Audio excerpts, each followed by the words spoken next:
నేడు ముఖ్యమంత్రి చంద్రబాబు తిరుమలకు రానున్నారు. శ్రీవారి సాలకట్ల బ్రహ్మోత్సవాలను పురస్కరించుకుని ప్రభుత్వం తరపున పట్టు వస్త్రాలు సమర్పించేందుకు మంత్రి లోకేష్ కుటుంబ సభ్యులతో కలిసి ఇక్కడకు చేరుకుంటారు. విజయవాడ విమానాశ్రయం నుంచి బయలుదేరి సాయంత్రం 5 గంటలకు ముఖ్యమంత్రి తిరుపతి చేరుకుంటారు. సీఎం శ్రీవారికి పట్టు వస్త్రాలు సమర్పిస్తారు. అనంతరం తిరుమలలోనే బస చేస్తారు.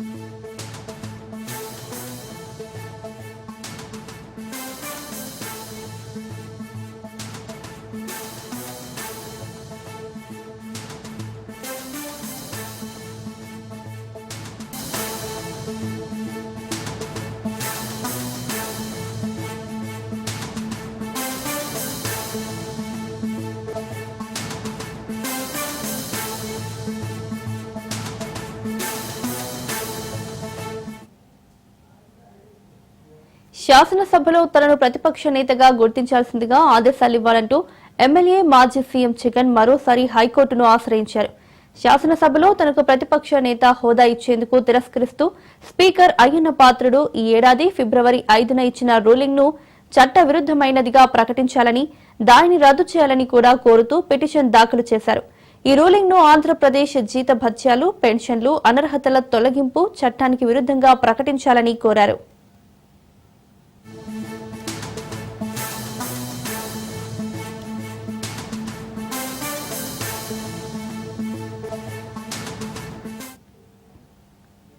తనకు ప్రతిపక్ష నేత హోదా ఇచ్చేలా ఆదేశాలు జారీ చేయాలని హైకోర్టును కోరారు.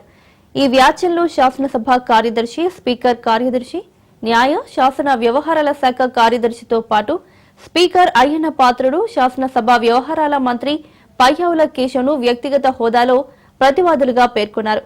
ఈ పిటిషన్ను నేడు హైకోర్టు విచారణ జరపనుంది.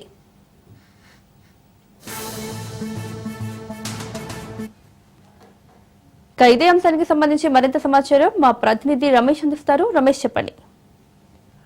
మాజీ ముఖ్యమంత్రి జగన్మోహన్ రెడ్డికి ప్రతిపక్ష హోదా అంశానికి సంబంధించి గత కొన్ని రోజులుగా వివాదం కొనసాగుతూ ఉంది. గత ఎన్నికల్లో వైఎస్ఆర్ కాంగ్రెస్ పార్టీకి కేవలం 11 ఎమ్మెల్యే సీట్లే వచ్చినటువంటి నేపథ్యంలో ఆయనకు ప్రతిపక్ష నేత హోదా ఇచ్చేందుకు అటు స్పీకర్ గాని ప్రభుత్వం గాని అంగీకరించడం లేదు. ఈ నేపథ్యంలో జగన్మోహన్ రెడ్డి తనకు ప్రతిపక్ష నేత హోదా ఇవ్వాలంటూ గతంలో ఆ స్పీకర్ కి అనేక సార్లు లేఖలు రాసినటువంటి పరిస్థితి కూడా ఉంది. అయితే స్పీకర్ మాత్రం ప్రతిపక్ష హోదా ఇచ్చే అంశానికి సంబంధించి ఆయన చేసినటువంటి విజ్ఞప్తిని కూడా తిరస్కరించినటువంటి పరిస్థితి కూడా ఉంది. ఈ నేపథ్యంలో జగన్మోహన్ రెడ్డి తనకు ప్రతిపక్ష నేత హోదా అంశానికి సంబంధించి ఏపీ హైకోర్టును ఆశ్రయించారు. గతంలోనే ఒకసారి పిటిషన్ వేశారు. ఆ పిటిషన్ పెండింగ్ లో ఉంది. మరోవైపు తాజాగా మరో పిటిషన్ కూడా దాఖలు చేసినటువంటి పరిస్థితి కూడా మనకి కనిపిస్తుంది. ఈ మధ్య కాలంలో జగన్ అసెంబ్లీకి రాకపోతే ఆయన పైన అనర్హత చర్యలు తీసుకుంటామంటూ ఒకవైపు స్పీకర్ గాని, డిప్యూటీ స్పీకర్ గాని కామెంట్ చేస్తున్నటువంటి నేపథ్యంలో తన ప్రతిపక్ష నేత హోదా అంశానికి సంబంధించి జగన్మోహన్ రెడ్డి కోర్టును ఆశ్రయించారు. అందులో స్పీకర్ ని, అదేవిధంగా ఆర్థిక మంత్రి పయ్యావుల కేశవ్ ని కూడా ప్రతివాదులుగా పేర్కొన్నటువంటి పరిస్థితి కూడా ఉంది. అసలు ప్రతిపక్ష నేత హోదా అంశానికి సంబంధించి కొన్ని స్పష్టమైన నియమ నిబంధనలు ఉన్నప్పటికీ ఆ నియమ నిబంధనలు వీటిని కూడా ఇటు అధికార పక్షం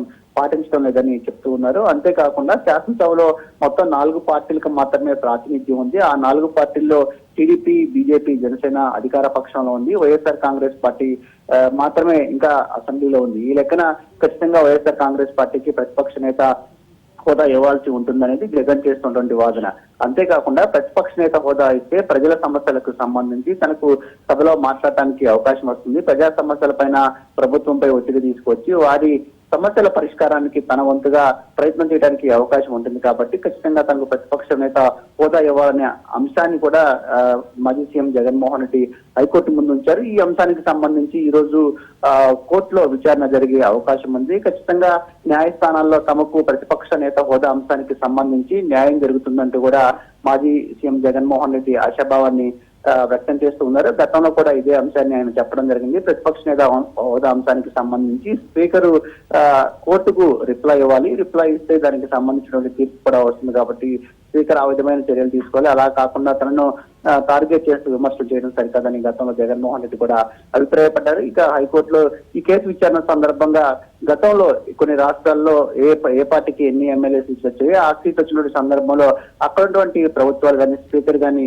కొన్ని పార్టీలకు ప్రతిపక్ష నేత హోదా ఇచ్చినటువంటి పరిస్థితి కూడా ఉంది. ఉదాహరణకు ఢిల్లీ వంటి రాష్ట్రాల్లో గతంలో జరిగినటువంటి సంఘటనలు వీటన్నింటినీ కూడా కోర్టు దృష్టికి తీసుకువెళ్ళనున్నట్టు తెలుస్తుంది. మొత్తంగా అయితే హైకోర్టులో తనకు న్యాయం జరుగుతుందనే ఒక అభిప్రాయాన్ని వైఎస్ఆర్ కాంగ్రెస్ పార్టీ నేతలు కానీ ఆ పార్టీ అధినేత జగన్మోహన్ రెడ్డి కూడా వ్యక్తం చేస్తూ ఉన్నారు.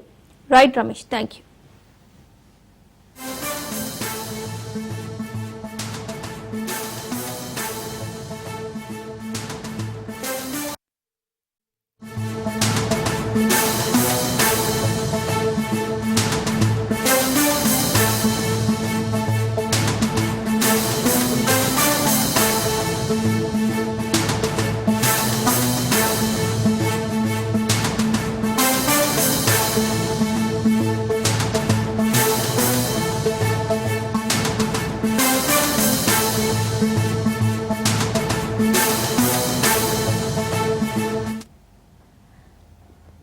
కడప మేయర్ సురేష్ బాబుపై అనర్హత వేటు పడింది.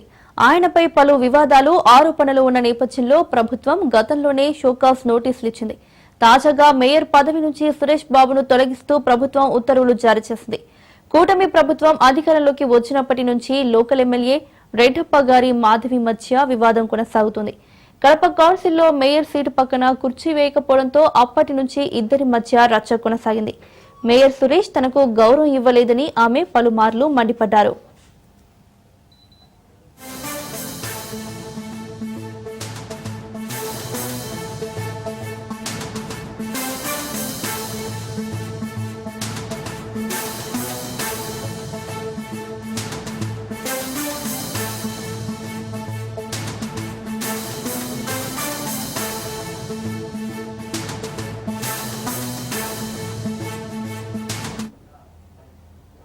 కడప మేయర్ సురేష్ బాబుపై అనర్హత వేటు పడింది.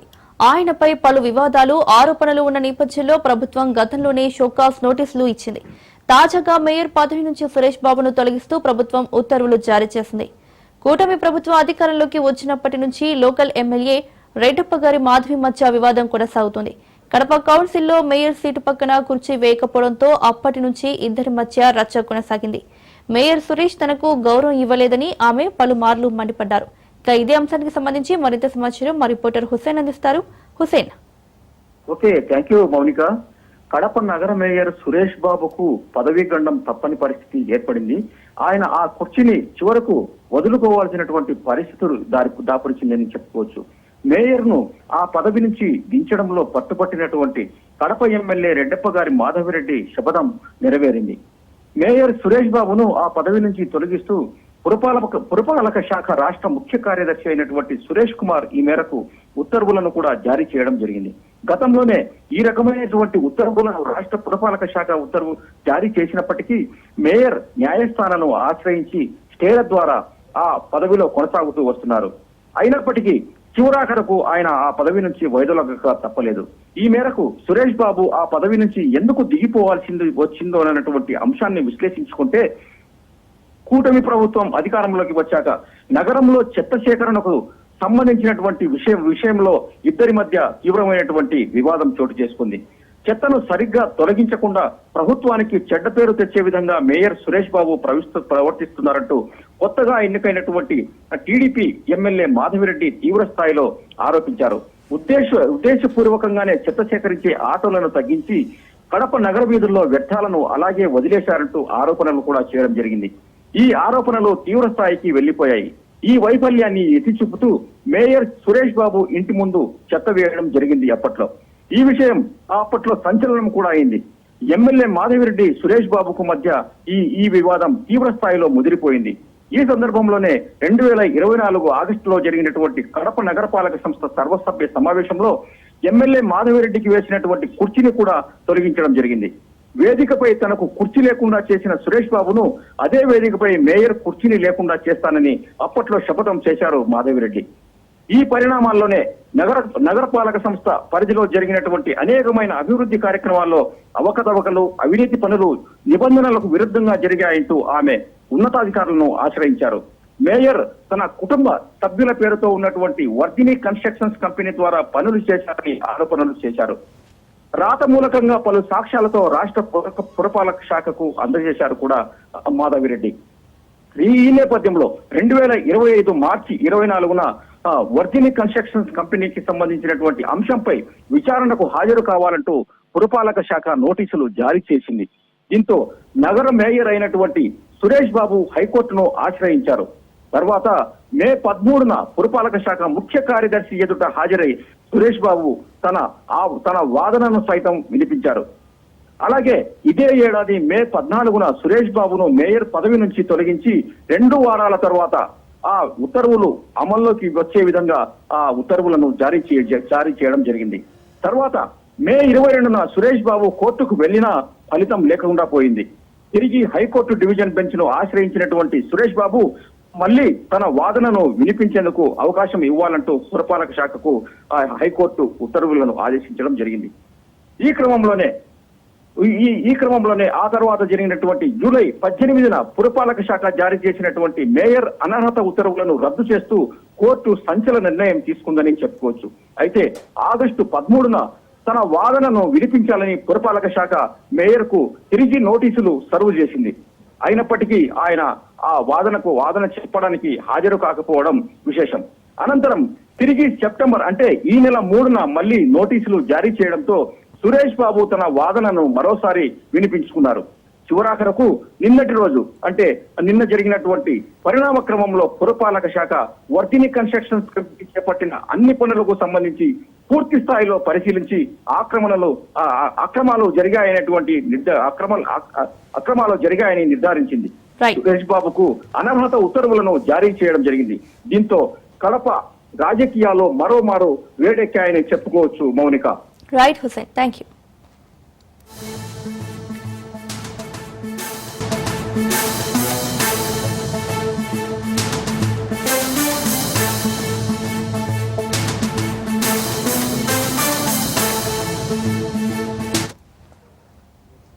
వైసీపీ అధినేత వైఎస్ జగన్ అధ్యక్షతన ఇవాళ ఆ పార్టీ విస్తృత స్థాయి సమావేశం జరగనుంది. పార్టీ కేంద్ర కార్యాలయంలో జరిగే ఈ మీటింగ్ కు రీజనల్ కోఆర్డినేటర్లు, రాష్ట్ర ప్రధాన కార్యదర్శులు, పీఏసీ మెంబర్లు, జిల్లా పార్టీ అధ్యక్షులు, పార్లమెంటు నియోజకవర్గ పరిశీలకులు, పార్లమెంట్ అసెంబ్లీ నియోజకవర్గ సమన్వయకర్తలు, రాష్ట్ర కార్యదర్శులు హాజరు కానున్నారు. సమకాలీన రాజకీయ అంశాలు, ప్రజా సమస్యలు తదితర అంశాలపై పార్టీ నేతలతో వైఎస్ జగన్ చర్చించనున్నారు.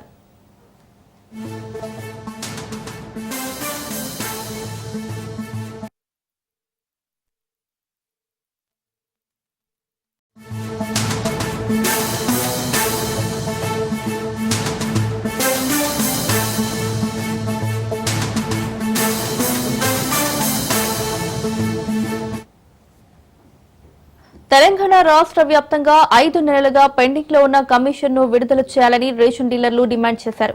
రాష్ట్ర రేషన్ డీలర్ల సంక్షేమ సంఘం కేంద్ర ప్రభుత్వాన్ని ఈ నెల 30 లోపు కమిషన్ విడుదల చేయాలని కోరింది. రాష్ట్రంలో 17,200 మంది రేషన్ డీలర్లు ఉన్నారని, 5 నెలలుగా కేంద్రం నుంచి కమిషన్ రాకపోవడంతో భవన కిరాయిలు, హెల్పర్ జీతాలు చెల్లించలేక డీలర్లు తీవ్ర ఇబ్బందులు ఎదుర్కొంటున్నారని చెప్పారు. ఈ సమస్యను పౌర సరఫరాల శాఖ కమిషనర్ కు ఎన్నిసార్లు తెలిపినా పరిష్కారం చేయలేదని వాపోయారు. ఈ సమస్య పరిష్కారానికి అక్టోబర్ 1, 2వ తేదీల్లో పౌర సరఫరాల శాఖ కార్యాలయం ముందు శాంతియుత నిరసన కార్యక్రమాలు చేపడతామని రేషన్ డీలర్ల సంక్షేమ సంఘం అధ్యక్షుడు నాయికోటిరాజు, ట్రెజరర్ నాగరాజు హెచ్చరించారు.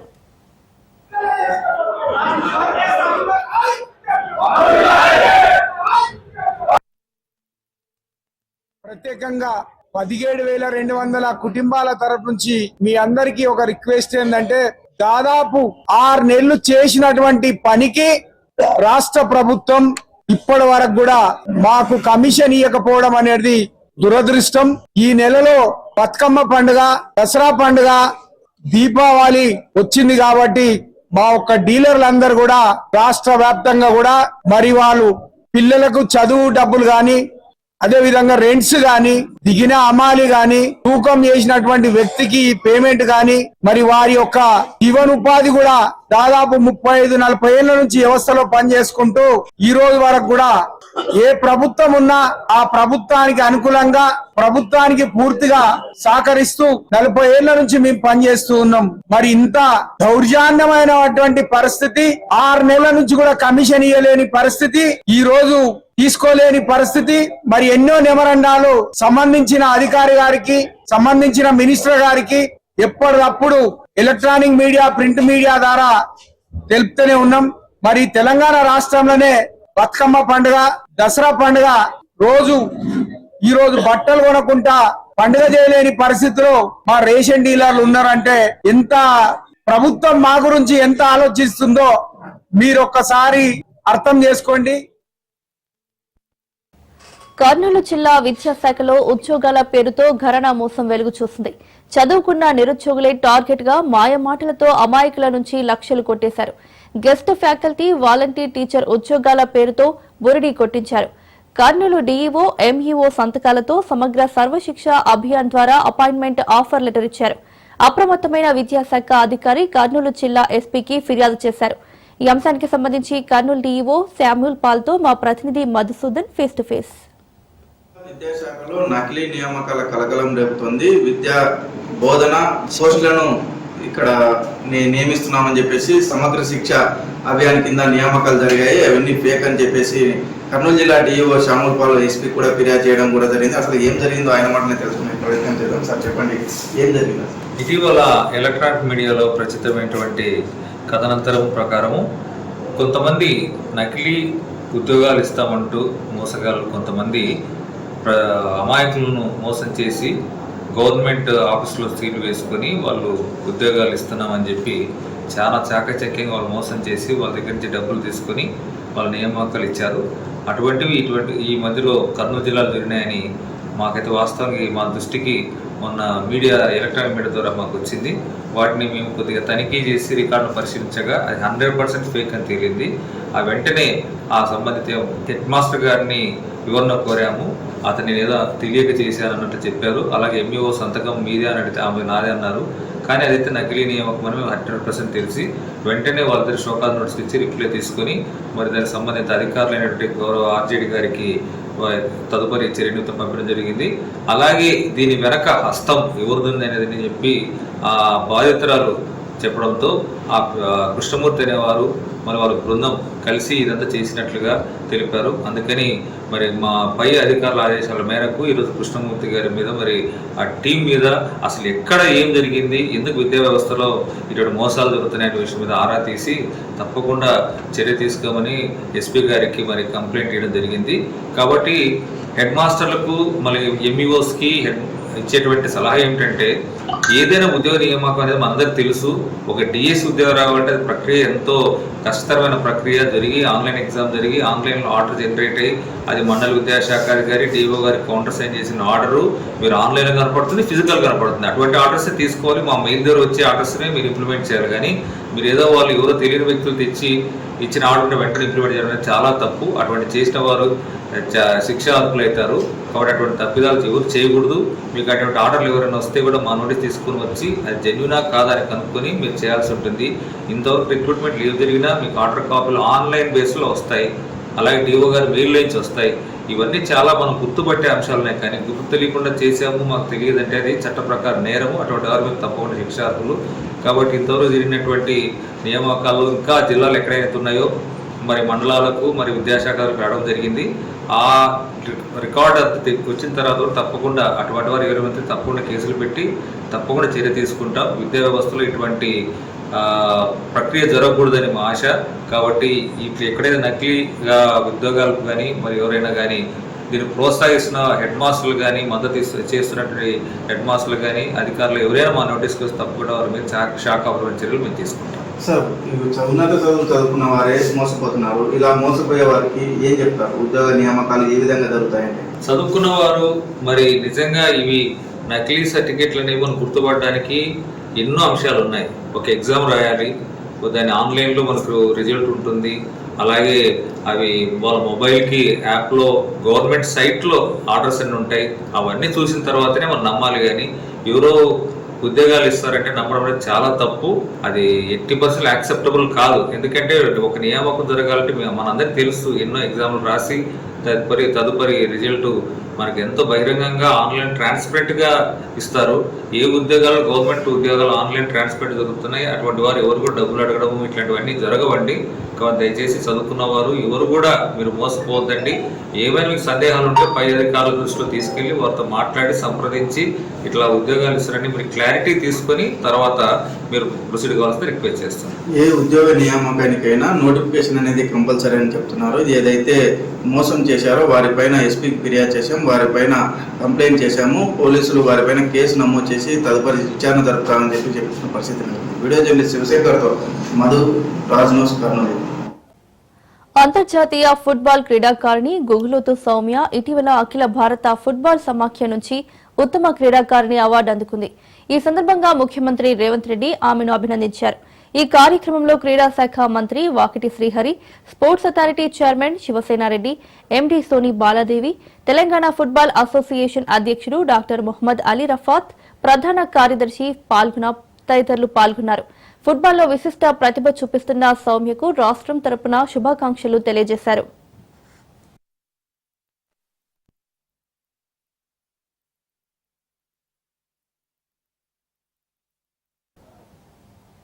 రేవంత్ రెడ్డి మేడారం ప్రాంత అభివృద్ధి ప్రణాళికను సమీక్షించారు. సమ్మక్క సారలమ్మ ఆలయాన్ని అభివృద్ధి చేయడంపై చర్చించారు. రాష్ట్ర మంత్రి సీతక్క అభివృద్ధి పనుల్లో భాగం కావడంపై సంతోషం వ్యక్తం చేశారు. వనదేవతల గుడిని అభివృద్ధి చేసే అవకాశం దక్కడం తన అదృష్టమని మంత్రి సీతక్క ఎమోషనల్ అయ్యారు. ఈ కార్యక్రమంలో పూజారులు, ఆదివాసీ పెద్దలు, స్థానిక అధికారులు పాల్గొన్నారు. ఎన్ని లక్షల మంది, కోట్ల మంది వచ్చేటువంటి ఈ దేవాలయాన్ని, ఈ ప్రాంగణాన్ని ఆదివాసీ పూజారులు చెట్టు కింద, పుట్ట కింద చేసుకుంటూ వచ్చినా కూడా భక్తులు ఎంతో మరి సమ్మక్క తల్లుల మీద దయతోటి ఇక్కడికి వస్తా ఉన్నారు. అది 1000 ఏళ్లు ఉండి భక్తుల విశ్వాసాన్ని, నమ్మకాన్ని, పూజార్ల ఆచారాలను, ఆదివాసీల ఆచారాలు, సాంప్రదాయాలు కొనసాగించే విధంగా ఈ రోజు మన ముఖ్యమంత్రి గారు ఒక గొప్ప కార్యక్రమం తీసుకున్నందుకు నిజంగా ఇంతకంటే మేమైతే ఆ తల్లి బిడ్డగా ఇంకేం కోరుకోవడం లేదు. ముఖ్యమంత్రి గారికి, సోదరునికి ప్రత్యేకంగా పాదాభివందనాలు. సమ్మక్కను అధికారికంగా తీసుకురావాలి అనుకో, ఎందుకంటే మన సాంప్రదాయాలు, మన విశ్వాసాలు మనై అక్కడ నెలకొల్పాలి. అది చేసే అవకాశం నాకు ఈరోజు మరి రేవంత్ రెడ్డి గారి ప్రభుత్వంలో నాకు ఈ అవకాశం వచ్చింది. ప్రత్యేకంగా గుర్తు పెట్టుకొని ఇప్పటికీ మేము ఒక డిజైన్ ఇచ్చినప్పుడు వారికి సంతృప్తి చెందలే. నేనే వస్తా పండక్కడికి అని అన్నారు. ఇంకేమి లేదు, 1000 ఏళ్లు సమ్మక్క సారలమ్మ కీర్తి భక్తుల కోరికలు పొంగు బంగారంగా తీర్చుదని నా దేవుణ్ణి కోరుకుంటూ అందరికీ శుభాకాంక్షలు. విజయవాడ ఇంద్రకీలాద్రిపై కొలువైన దుర్గమ్మ సన్నిధిలో శరన్నవరాత్రి ఉత్సవాలు వైభవంగా జరుగుతున్నాయి. ఉత్సవాల 3వ రోజు భక్తులు దుర్గమ్మ శ్రీ అన్నపూర్ణాదేవి అలంకారంలో దర్శనమిస్తున్నారు. దుర్గమ్మ రోజుకో అలంకారంలో భక్తులకు దర్శనమివ్వడం ఈ ఉత్సవాల ప్రత్యేకత. మొదటి రోజు బాల త్రిపుర సుందరి, రెండో రోజు వేదమాత గాయత్రి, 3వ రోజు అన్నపూర్ణాదేవి రూపంలో అమ్మవారు దర్శనమిస్తున్నారు. ఈ రోజున భక్తులు గంధం, పసుపు వస్త్రాలు, గారెలు, క్షీరాన్నం వంటి పూజా వస్తువులు సమర్పిస్తారు. భక్తుల విశ్వాసం ప్రకారం అన్నపూర్ణాదేవిని దర్శించడం ద్వారా ఆకలి, భోజన సమస్యలు తొలగుతాయని, ధనధాన్య వృద్ధి, ఐశ్వర్యం లభిస్తాయని చెబుతారు. జీవుల ఆకలిని తీర్చడం, పాపాలను హరించడం ఉత్సవాల ప్రధాన ఉద్దేశం. అందుకే ఈ ఉత్సవాలు దశహర అని ప్రసిద్ధి చెందాయని ఆలయ అర్చకులు తెలిపారు.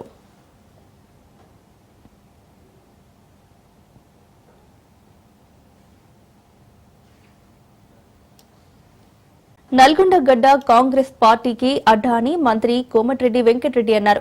కాంగ్రెస్ కండువా మోసే కార్యకర్తలే పార్టీకి బలమని చెప్పారు. ప్రజాప్రభుత్వ సంక్షేమ పథకాలు ప్రతి గడపకు చేర్చే బాధ్యత కార్యకర్తలదేనని చెప్పారు. గ్రామీణ రోడ్లు అన్ని డబుల్ రోడ్లుగా మారుస్తా, విద్యా, వైద్యంలో ఇంకా మెరుగైన సదుపాయాల కల్పనకు కృషి చేస్తానని చెప్పారు. రానున్న స్థానిక సంస్థల ఎన్నికల్లో ఉమ్మడి నల్గొండ వ్యాప్తంగా 100% కాంగ్రెస్ పార్టీ జెండా రెపరెపలాడాలని చెప్పారు మంత్రి కోమటిరెడ్డి వెంకటరెడ్డి. రోడ్లు డెవలప్ చేస్తూ, ఇరిగేషన్ ప్రాజెక్ట్ డెవలప్ చేస్తూ, మీ అందరి ఆశీర్వాదంతో మళ్ళా కాంగ్రెస్ పార్టీ రాష్ట్రంలో అధికారం తేవడానికి మీరందరూ కూడా నాకు అండగా ఉండాలని. అది ఎప్పుడంటే ఇలా నల్గొండలో 3 జిల్లా పరిషత్తులు మనం ఖచ్చితంగా చేస్తాం. అందరూ కూడా 12 అసెంబ్లీలో గెలిచినాం. ఒక ఢిల్లీ ఫుడ్ గెలిచింది కానీ గెలిచిన 2-3 మెజార్టీతో గెలిచింది. ఆయన పెద్ద పట్టుకునే అవసరం లేదు.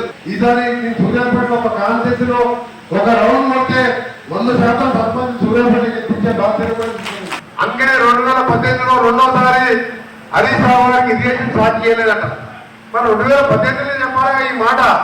హరీష్ రావు మిత్రుడు కాబట్టి మా నాయన ఆయనకి ఇరిగేషన్ స్టార్ట్ చేయలేదని ఇప్పుడు చెప్తున్నా. ఈ అంత కాదు, దాని మీద ధరల మీద ఎన్ని లక్షల కోట్లు ఎవరి దేవుడు ఆ బ్రహ్మదేవుడికే తెలవాలి లెక్కలకి. ఆ ఆస్తి పంచాయతీతోని ఆ పార్టీ 4 ముక్కలు అయిపోయింది. నేను ఎప్పుడో చెప్పిన ఈ మాట. ఆ పార్టీ ఉండదు ఆయన ఉండేది పర్ఫెక్ట్ గా కాంగ్రెస్ పార్టీ తెలంగాణలో. ఆయన ఆ మాట ఇతర మాట నల్గొండకు వచ్చాడు చెప్పిన. కేసీఆర్ అని ఓ పార్టీ పెట్టుకుంటాడు, కేసీఆర్ అని పక్కన తారక రామారావు పెట్టుకుంటాడు, ఇంకోటి టిఆర్ఎస్ హరీష్ అంటాడు, టిఆర్ఎస్ సంతోష్, టిఆర్ఎస్ కవిత. ఈ వెంకట చెప్పిన మాట నిజమైందా లేదా? గ్యారంటీ ఉండదు ఆ పార్టీ. ఇవన్నీ కూడా తాత్కాలికమైన పార్టీలు.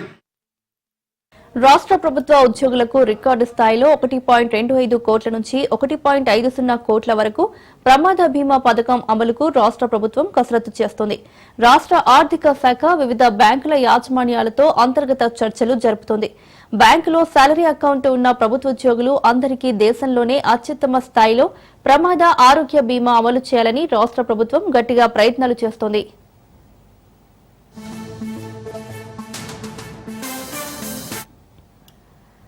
సింగరేణి ఉద్యోగులు, కార్మికులు ఏదైనా ప్రమాదంలో మరణిస్తే బాధిత కుటుంబానికి ₹1 కోటి బీమా ఇచ్చేలా సంస్థ పలు బ్యాంకులతో ఒప్పందాలు చేసుకుంది. శాలరీ అకౌంట్ ఉన్న ప్రతి కార్మికునికి ₹1 కోటి ప్రమాద బీమా పథకాన్ని స్టేట్ బ్యాంక్ ఆఫ్ ఇండియా సహా పలు బ్యాంకులు అమలు చేస్తున్నాయి. సింగరేణి అమలు చేస్తున్న ఈ పథకాన్ని చూసి కేంద్ర బొగ్గు శాఖ స్పందించి దేశంలోనే అతిపెద్ద బొగ్గు కంపెనీ కోల్ ఇండియాలో సైతం అమలుకు శ్రీకారం చుట్టింది. ఇప్పటికే శాలరీ అకౌంట్ ఉన్న కేంద్ర ప్రభుత్వ ఉద్యోగులకు బ్యాంకులు పలు సదుపాయాలు కల్పిస్తున్నాయి.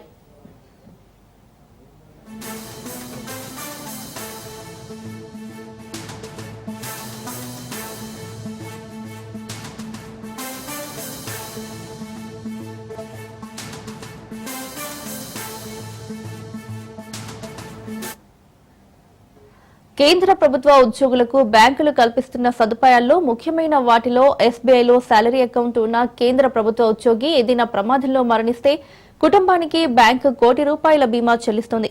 విమాన ప్రమాదంలో మరణిస్తే ₹1,60,00,000 రూపే డెబిట్ కార్డు ఉంటే మరో ₹1 ఇస్తుంది. శాశ్వత వైకల్యం సంభవిస్తే ₹1 సహజ మరణమైతే ₹10 లక్షల అందజేస్తుంది. నెలకు ₹2,495 ప్రీమియం చెల్లిస్తే గరిష్టంగా ₹30 లక్షల వరకు ఆరోగ్య బీమా సౌకర్యం కల్పిస్తోంది. ఇంతకన్నా మెరుగ్గా రాష్ట్ర ప్రభుత్వ ఉద్యోగులకు ప్రమాద బీమా, ఇతర సౌకర్యాలు కల్పించేందుకు బ్యాంకులతో చర్చిస్తున్నామని ఉన్నతాధికారులు తెలిపారు. ఇప్పటికే కొన్ని బ్యాంకులు అనేక సౌకర్యాలు, రాయితీల అమలుకు ముందుకొచ్చాయని, ఇంకా ఎక్కువ బీమా ఇచ్చేలా ఒప్పించేందుకు చర్చిస్తున్నామని వెల్లడించారు.